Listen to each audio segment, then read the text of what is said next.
Hi guys, welcome to my first ever YouTube video. I'm super excited to start on this YouTube journey. The first video that I'm going to be filming today is on the market trends here in the Ada County. So let's get right into it. So in order for me to give you guys the best market explanation that I possibly can, I want to go back just a few years and kind of show you guys what's been going on with the market. That way when you're looking at these numbers that we're seeing today, you kind of have an understanding of why we're seeing those numbers. Okay, so here's the first little graph that I have for us. And then on the left-hand side, you have interest rates. Still in December of 2021, we still had those amazing luxury 3% interest rates. Interest rates were mid threes in early 2021. Coupled with those low amazing interest rates, we had a low inventory, meaning that there wasn't very many homes on the market at the time. Then the third thing that we had back in December of 21 is we had a lot of buyers on the market. People moving in from out of state, people wanting to sell to get the most equity out of their house.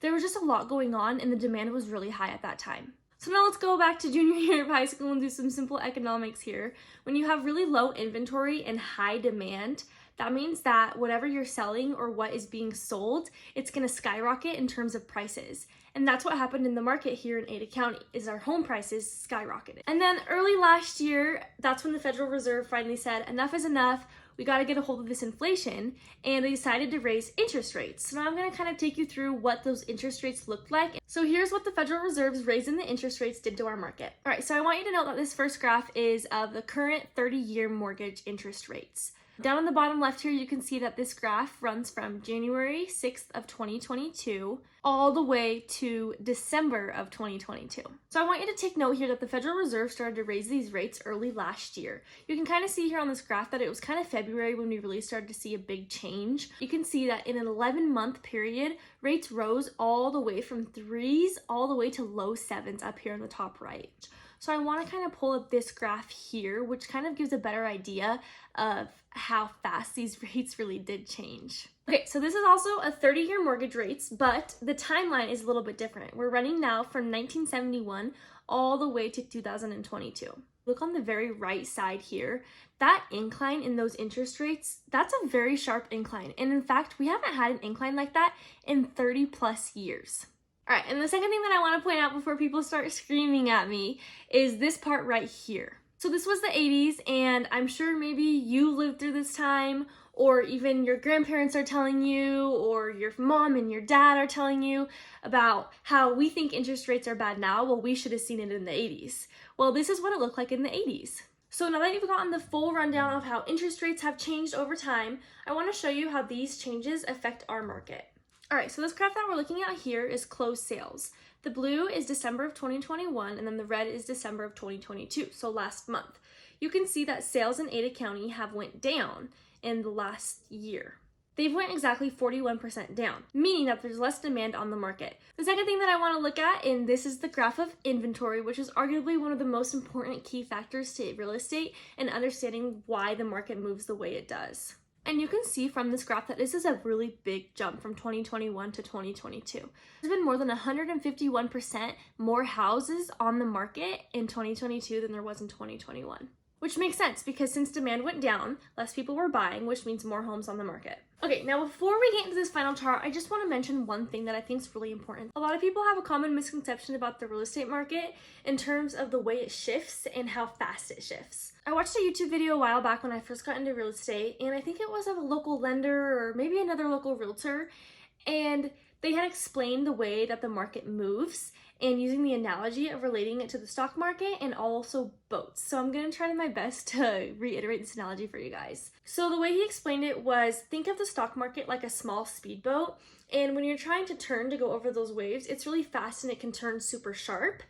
And then think of the real estate market as a big old container ship.